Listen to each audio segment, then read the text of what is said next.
Dan pada hari ini kita melihat bahawa politik di Malaysia sudah masuk kepada satu fasa perubahan, satu senario baru ataupun politik baru dalam negara kita, di mana pada hari ini politik kita adalah berdasarkan kepada politik gabungan. Dan bagi DAP ini satu transformasi, satu perubahan dan satu fasa yang mungkin kita perlu mengambil sedikit masa untuk menyesuaikan diri.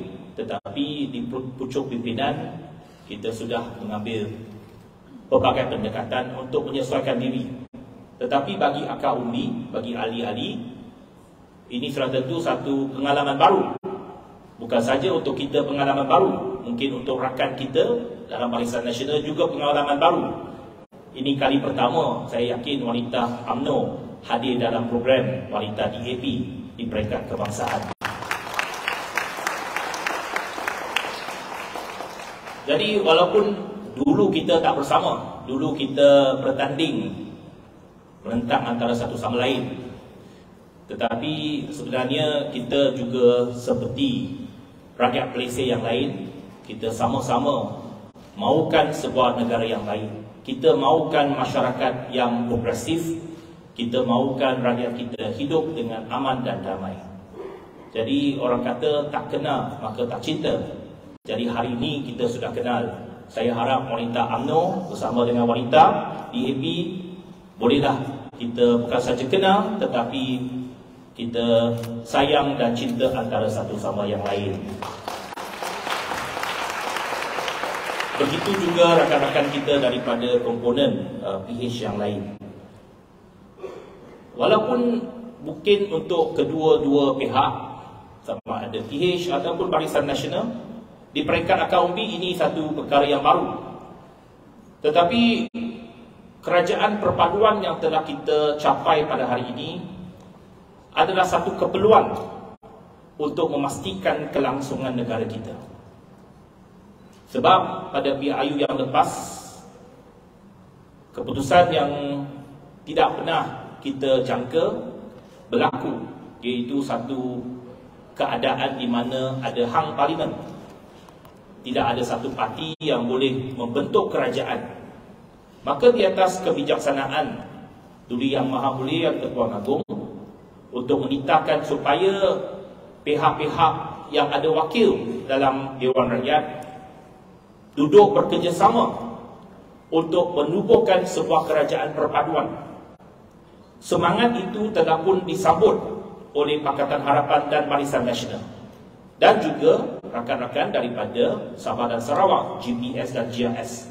Maka hari ini kita terbentuklah sebuah kerajaan perpaduan.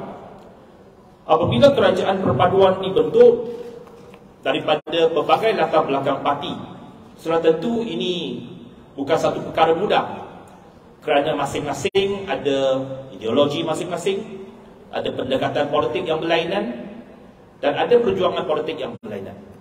Tetapi apa yang membawa kita secara bersama ialah satu matlamat untuk memastikan negara ini ada kelangsungannya, negara ini boleh terus maju ke hadapan, dan fokus kita dibawa kembali kepada pembangunan negara.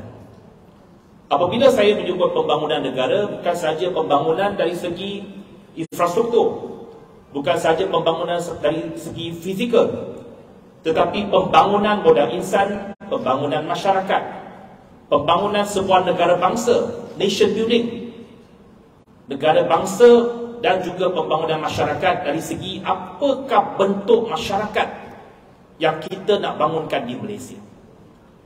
Malaysia adalah sebuah negara, apabila kita mencapai kemerdekaan oleh bapa-bapa kemerdekaan kita, adalah berasaskan kepada sebuah negara majmuk, negara yang mempunyai kepelbagaian kaum dan agama. Tetapi kita berteraskan ataupun kita tahu bahawa ada parameter dan prinsip-prinsip yang telah pun digariskan dalam Perlembagaan Persekutuan.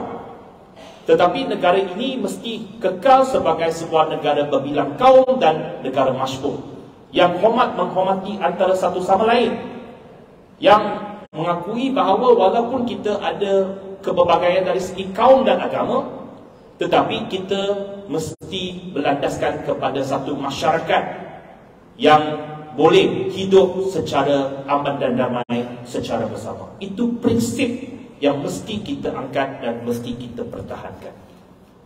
Jadi untuk DAP, kita telah berkali-kali menyatakan bahawa yang pertamanya kita menjunjung semangat Perlembagaan Persekutuan, di mana prinsip dan parameter yang telah pun dinyatakan secara jelas dalam Perlembagaan Persekutuan, beberapa perkara penting yang menjadi satu hala tuju ataupun satu kerangka kepada pembangunan masyarakat kita pertahankan, termasuklah perlembagaan yang menyebut Islam sebagai agama persekutuan, kedudukan Raja-Raja Melayu, bahasa Melayu sebagai bahasa kebangsaan, dan kedudukan istimewa orang Melayu, perkara 153. Prinsip-prinsip itu telah pun diterima dan kita pertahankan sebagai sebahagian daripada Perlembagaan Persekutuan.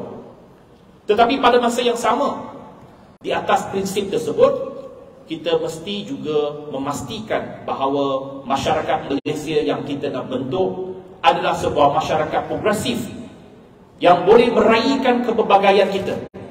Keberbagaian kita dari segi bahasa, dari segi budaya, dan menghormati antara satu sama lain. Itu adalah satu kelangsungan Malaysia yang cukup penting yang mesti kita bawa. Justru itu hari ini kita mengedepikan perbezaan kita antara satu sama lain, dan kita nak mencapai satu perpaduan dan integrasi nasional yang boleh membawa kestabilan politik kepada negara kita dan seterusnya membawa pembangunan kepada negara kita.